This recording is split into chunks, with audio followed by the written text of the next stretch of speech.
The keys felt heavier than they should have as Chloe Benson stood before her grandmother's front door, the afternoon sun beating down on her shoulders with the merciless intensity of an August heat wave.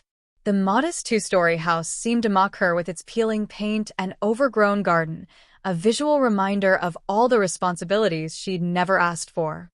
At 28, she'd imagined many scenarios for her future, career advancement, maybe even homeownership someday, but inheriting Eleanor's cluttered suburban home hadn't been one of them.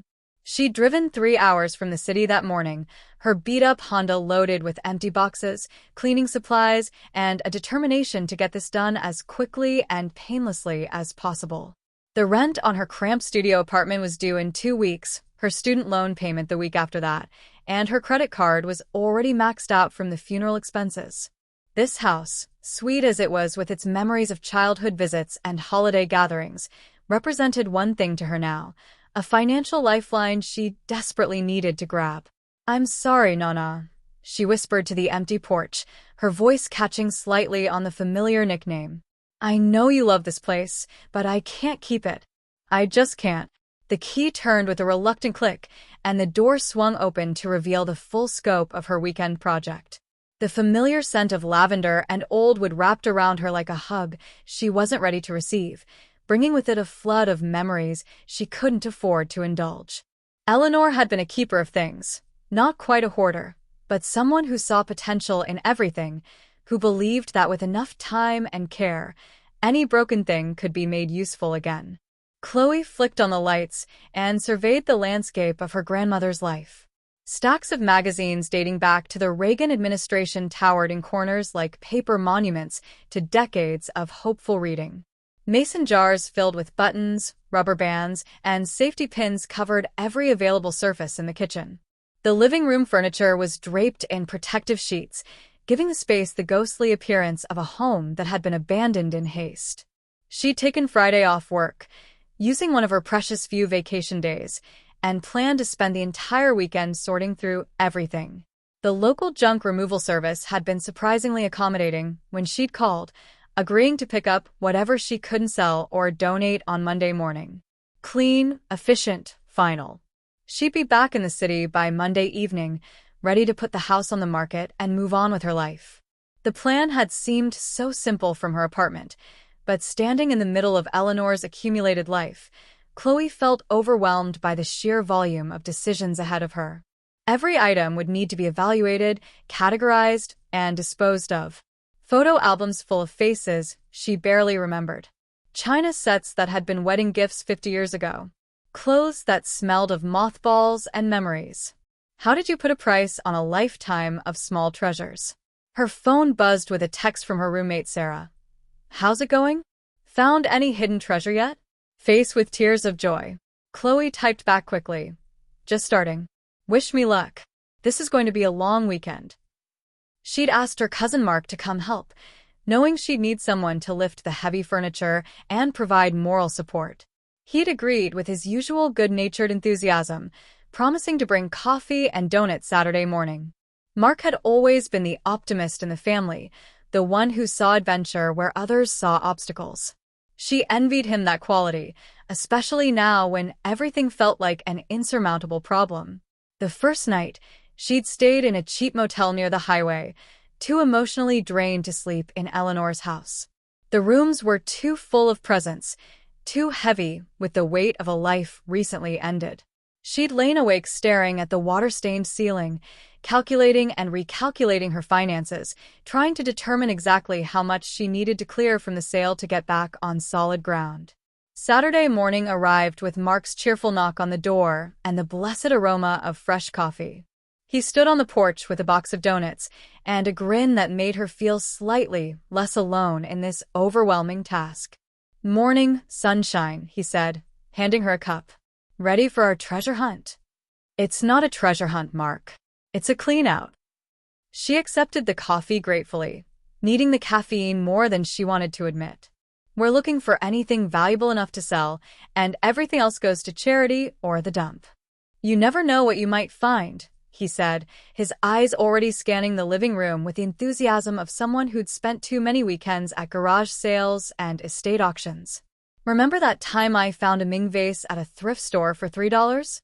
Turned out to be worth $800. That was a reproduction, and you know it. Still made a profit. Despite herself, Chloe smiled. Mark's relentless optimism was exactly what she needed right now, even if it was completely unrealistic. Eleanor had been a school cafeteria worker, and her grandfather had been a mechanic.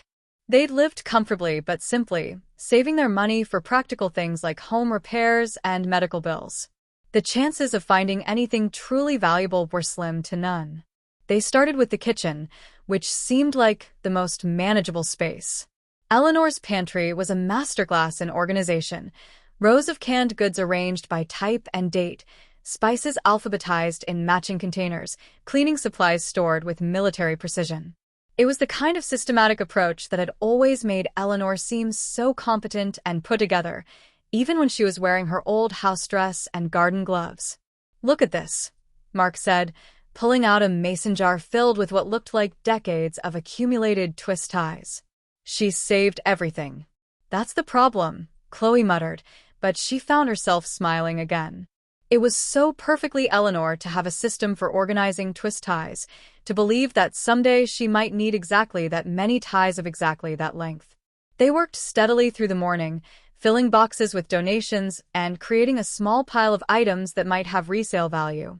The process was more emotional than Chloe had expected. Every drawer revealed small glimpses into Eleanor's daily life, her habits and preferences, and the tiny rituals that had shaped her days. It was while clearing the deepest corner of the pantry, wedged behind rows of ancient canning jars filled with preserves that probably predated Chloe's birth, that she found the first truly puzzling thing. A wooden box, roughly the size of a shoebox but heavier, with intricate carvings that had been worn smooth by decades of handling. It didn't match anything else in Eleanor's practical collection, where her other containers were utilitarian Tupperware and repurposed coffee cans. This box was beautiful, crafted with a kind of attention to detail that spoke of something special. "This is weird," she said, running her fingers over the carved surface. The wood was dark with age, and the carvings were so worn they were almost abstract, but there was something compelling about the pattern, something that made her want to trace the lines over and over. "What is it?" Mark asked, looking over her shoulder. "I don't know. There's no obvious way to open it." She turned the box over in her hands, looking for a latch or hinge, but the construction was seamless. "It's heavy, though. Feels like there's something inside." "Probably just old tools or something," Mark said, but he was studying the box with the same curiosity she felt. "Your grandpa was always making things, right? Maybe it's some of his woodworking tools." Chloe nodded, though something felt off about that explanation. Her grandfather had been practical in his craftsmanship, building things that were sturdy and functional rather than decorative. This box was art as much as it was utility, created by someone who cared as much about beauty as about function. She set it aside on the growing pile of items to examine later and forced herself to focus on the task at hand. There was too much to do to get distracted by every mystery, no matter how intriguing. The morning wore on, and the heat in the house became oppressive. The ancient air conditioning unit wheezed and struggled, providing only the illusion of cooling. Chloe could feel sweat building under her t-shirt, and her back was already aching from all the bending and lifting. This was harder work than she'd anticipated, both physically and emotionally. Around noon, Mark disappeared into the garage to tackle Eleanor's collection of gardening tools and outdoor equipment. His voice echoed back to her a few minutes later, excitement clear in his tone. "Chloe, you need to see this." She found him hunched over the dusty workbench, examining what looked like a standard collection of gardening implements. But as he held up a small hand trowel, she could see immediately what had caught his attention. The handle was carved wood, but unlike anything mass-produced she'd ever seen. The craftsmanship was extraordinary, intricate patterns that seemed to flow like water, with a level of detail that must have taken countless hours to complete. "Look at this," he said, holding it up to the light streaming through the garage window. "Someone put a lot of work into this." Chloe took the trowel from him, surprised by how perfectly it fit in her hand. The weight was perfect, the balance exactly right, as if it had been made specifically for her grip. And there, almost invisible unless you knew to look for it, was a tiny etching near the base of the handle. "There's something carved here," she said, squinting at the markings. "Looks like initials, maybe? E and B? Or maybe R. It's hard to tell." "E for Eleanor," Mark said immediately. "Maybe B for Benson? Or could it be a maker's mark?" But even as he spoke, Chloe knew it was more than that. The trowel felt significant in her hands, important in a way that went beyond its obvious craftsmanship. She found herself running her thumb over the smooth handle, tracing the worn carvings as if they might reveal their secrets through touch alone.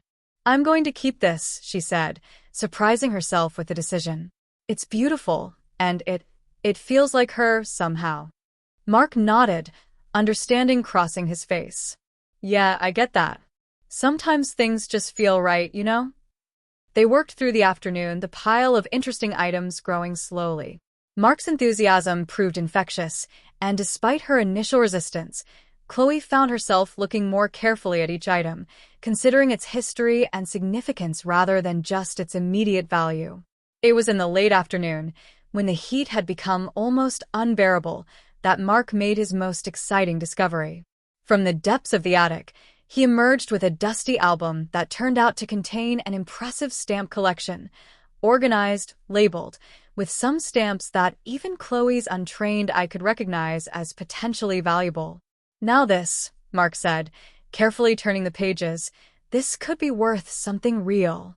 For the first time since she'd started this project, Chloe felt a genuine flutter of hope. The stamps were clearly the result of years of careful collecting, with handwritten notes in Eleanor's precise script describing the provenance and significance of each piece. It was exactly the kind of methodical, patient hobby that Eleanor would have pursued, and the kind of thing that could actually have substantial value. "We should get this appraised," she said, handling the album with new respect. "If even half of these are worth what I think they might be." "You could be looking at a decent chunk of change," Mark finished. "See? I told you this was a treasure hunt." But as they continued working, the stamp collection proved to be the exception rather than the rule. Box after box revealed the expected contents of a long life lived simply. Photographs of people she barely remembered, letters from relatives who died decades ago, costume jewelry that had probably come from department stores, dishes that had been wedding gifts in the 1960s, linens that smelled of mothballs and lavender sachets. Things that had meant everything to Eleanor but held little monetary value in the harsh light of estate sales and online marketplaces. Each item told a story, but they were stories that ended with Eleanor, that had no value to anyone else in the world. By early evening, Chloe's initial optimism had curdled into something closer to desperation. Her back ached, her hands were filthy despite her work gloves, and she was no closer to solving her financial problems than she'd been that morning. The mysterious wooden box sat on the kitchen counter where she'd left it, still unopened, still calling to her in ways she couldn't explain. "I'm going to grab some dinner," Mark announced, wiping sweat from his forehead with the back of his hand. "There's a decent Chinese place about 10 minutes down the road. Want me to bring you something back?" "Just whatever's fast," she replied, staring at the box. "I want to finish going through the kitchen before we call it a night." "You sure you don't want to come with me? You've been going at this pretty hard all day." "I'm fine. I want to get as much done as possible while we're here." Mark gave her a concerned look but didn't push. "Okay, but try to take a break, all right? This stuff will still be here tomorrow." After he left, the house felt different. Quieter, more intimate. Chloe found herself moving more slowly, actually looking at the items she was sorting instead of just categorizing them for disposal. Eleanor's presence seemed stronger in the silence, as if the house itself was trying to communicate something she wasn't quite ready to hear. She returned to Eleanor's collection of cookbooks, which covered an entire wall of the kitchen. Eleanor had been an excellent cook, the kind who never seemed to follow recipes, but somehow produced perfect meals every time. The cookbook collection was extensive, some volumes so old their spines had cracked and been repaired with tape, others clearly newer editions marked with handwritten notes in Eleanor's careful script. It was while flipping through a particularly ancient volume, one that looked like it might have been a wedding gift from the 1950s, that Chloe found the next piece of the puzzle. Tucked into the spine of the book, barely visible unless you were looking for it, was a small key attached to a faded silk ribbon. The key was old, made of a metal that had darkened with age, and small enough that it might have been for a jewelry box or a diary. "What were you up to, Nana?" she whispered, holding the key up to the light. It was clearly old, but it had been cared for, kept safe in its hiding place for reasons she couldn't begin to imagine. She slipped the key into her pocket and continued working, but its presence seemed to grow heavier as the evening progressed. The mysterious wooden box on the counter seemed to pulse with possibility, and more than once she found herself looking from the key to the box, as if they were pieces of a puzzle she was too tired to solve. Mark returned with dinner, kung pao chicken and fried rice that they ate straight from the containers while sitting on Eleanor's kitchen floor, surrounded by the organized chaos of their day's work. The food was good, but Chloe found herself distracted, her mind churning with questions she couldn't answer. "You're being weird," Mark said, noticing her distraction. "Weirder than usual, I mean. What's going on?" "I keep finding these things," she said, pulling the key from her pocket. This was hidden in one of her cookbooks. "And there's that box over there that I can't figure out how to open. And the trowel with the initials. It's like she left clues or something." Mark examined the key with the same careful attention he'd given everything else. "It's definitely old. And it was definitely hidden on purpose. Question is, what does it open?" "That's what I'm trying to figure out. Have you tried it on the box?" Chloe shook her head. "I looked for a keyhole, but I couldn't find one. The construction is so seamless, I can't even tell where it's supposed to open." "Mind if I take a look?" She handed him the box, and he spent several minutes examining it from every angle, running his fingers over the carved surface with the same careful attention she'd given it earlier. His expression grew more puzzled the longer he looked. "This is really strange," he said finally. "The craftsmanship is incredible, but it's like it's designed to be a puzzle. See these carvings? They're not just decorative. They're following a pattern like a code or something." "A code? Look." He traced one of the carved lines with his finger. "This spiral here connects to this one, and then flows into this pattern over here. It's like the whole surface is one continuous design, but broken up into sections." Chloe leaned closer, studying the carvings with new eyes. What she'd taken for random decorative elements suddenly seemed more purposeful, more intentional. The worn wood held secrets that she was only beginning to understand. "There," Mark said suddenly, his finger stopping on a small section of the carving. "Feel this." Chloe pressed her finger where he was pointing and felt a slight depression in the wood, almost invisible, but definitely there. It was exactly the right size for the key, she breathed. The key fit perfectly into the hidden depression, and when she turned it, she heard a soft click from somewhere inside the box. But nothing happened, no lid opened. No compartment revealed itself. "Try pressing on different parts of the carving," Mark suggested. "Maybe it's a sequence." They spent the next 20 minutes systematically pressing on various elements of the carved design, listening for clicks or feeling for movement. It was Mark who finally found the right combination, a specific sequence of pressure points that, when activated in the correct order, caused a section of the box to slide smoothly aside, revealing a hidden compartment. "Holy shit," Mark whispered. Inside the compartment, nestled in faded silk lining, was not the collection of old tools or costume jewelry Chloe had expected. Instead, she found herself looking at a small, leather-bound journal and what appeared to be a folded piece of paper covered in Eleanor's handwriting. Chloe lifted the journal with trembling hands, her heart beating faster than it had all day. The leather was soft and worn, clearly handled frequently over many years. When she opened it, she found page after page of entries in Eleanor's careful script, dating back decades. The first entry was dated 1965, just 2 years after Eleanor's marriage to Chloe's grandfather. "Started small account today. Only $5, but it's a beginning. Robert thinks I'm being silly, but I want to be prepared. Just in case." Entry after entry chronicled Eleanor's careful, methodical approach to saving and investing. $5 here, $10 there. Always small amounts that wouldn't be missed from the household budget. But over the years, the entries grew more sophisticated, documenting stock purchases, dividend reinvestments, and careful research into companies she believed would grow over time. She was an investor, Chloe said, her voice barely above a whisper. All these years, she was building a portfolio.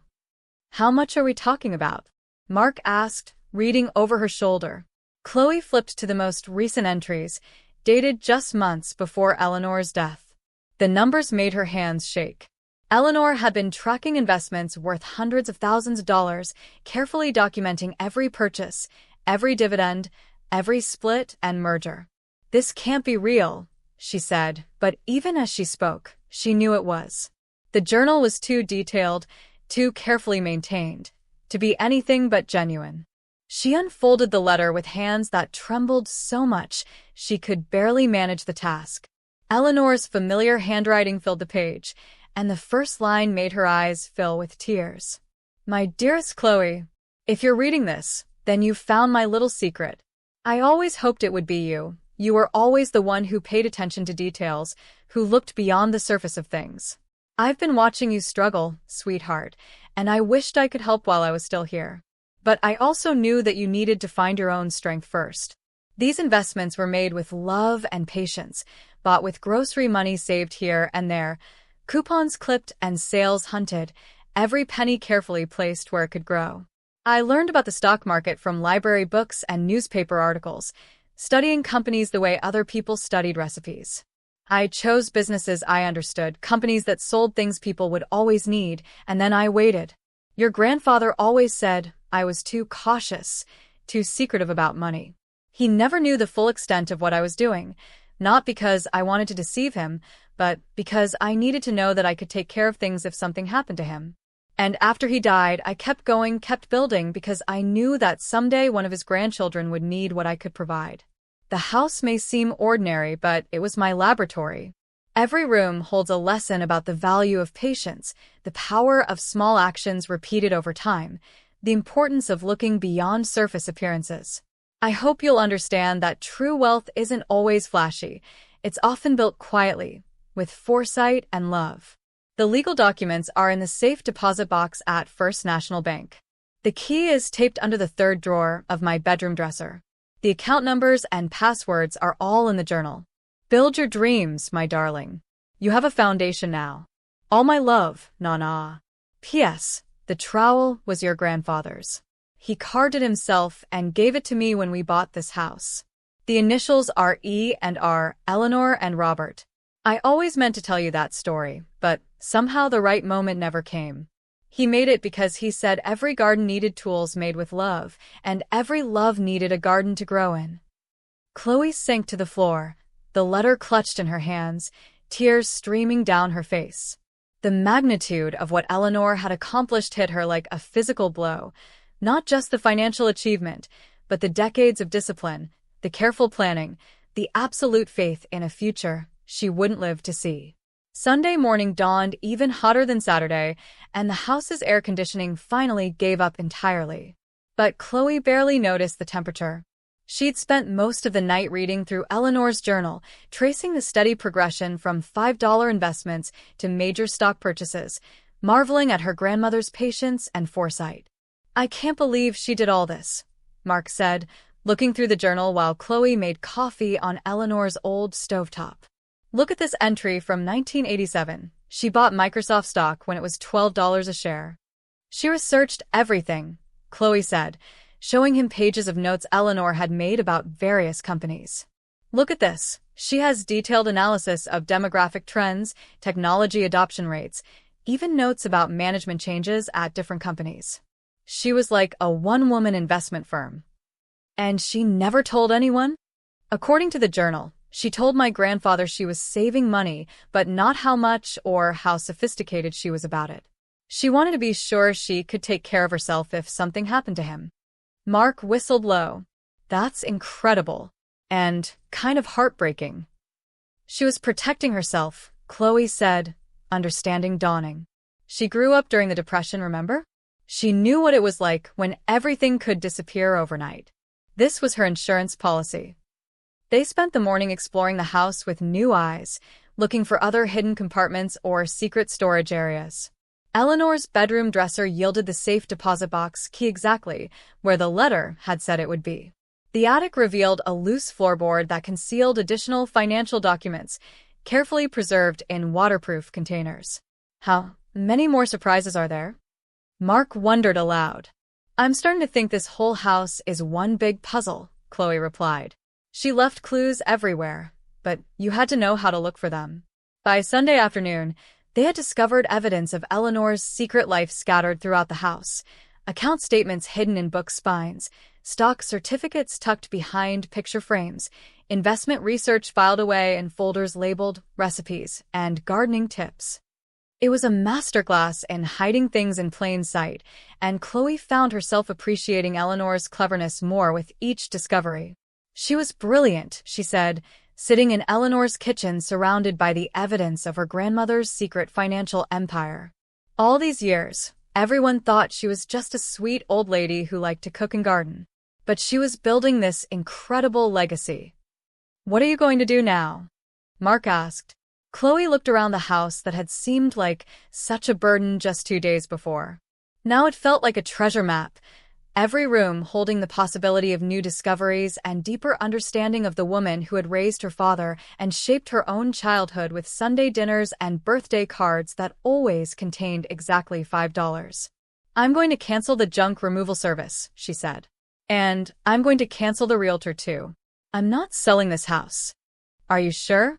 I mean, the money from the investments, you could buy something newer, something that doesn't need as much work. This house is the work, Chloe said, finally understanding what Eleanor had been trying to teach her. Every room, every corner, every hidden compartment, it's all part of the lesson. She didn't just leave me money, Mark. She left me a masterclass in patience, in looking beyond surface appearances, in building something that lasts. She walked to the kitchen window and looked out at Eleanor's overgrown garden, seeing it with new eyes. The fruit trees Eleanor had planted as saplings were now mature and bearing fruit. The perennial beds that returned faithfully each spring were a testament to the power of planning for the future. Even the herb garden, untended for months, still filled the air with fragrance. Besides, she added, I have a feeling there are more secrets to find. And I want to find them all. Monday morning, Chloe called the junk removal service and canceled the pickup. She called her landlord and gave notice on her apartment. She called her boss and requested an extended leave of absence, explaining that she had family matters to attend to.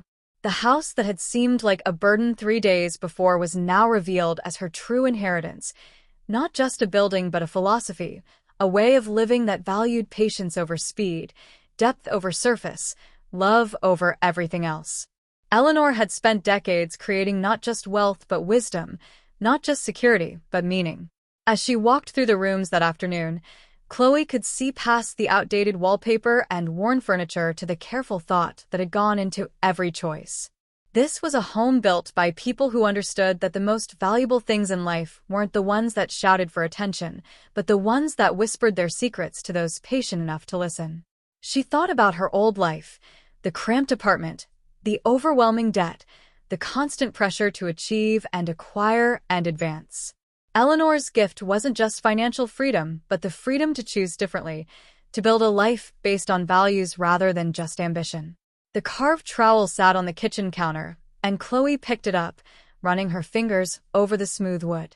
Eleanor and Robert, their love story literally carved into the tools they'd used to build their life together. Every garden needed tools made with love, and every love needed a garden to grow in. She headed outside to the overgrown garden, trowel in hand.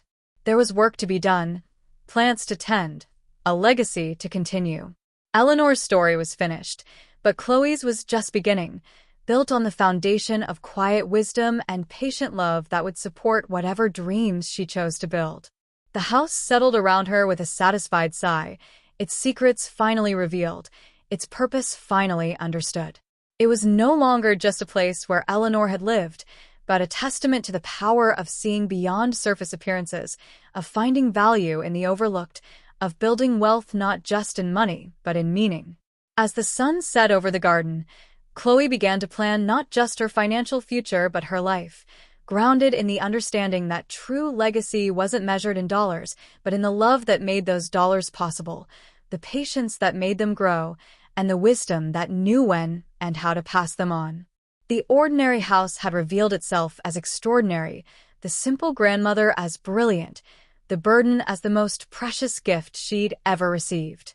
And Chloe, no longer just a struggling young professional, found herself standing on solid ground for the first time in years, ready to build something worthy of the foundation she'd been given. The mysterious wooden box sat empty on the kitchen counter, but Chloe knew it would be filled again, not with certificates and bonds, but with her own carefully chosen treasures, her own love letters to the future, her own small acts of faith in what was possible when you thought beyond the present moment and built something designed to last.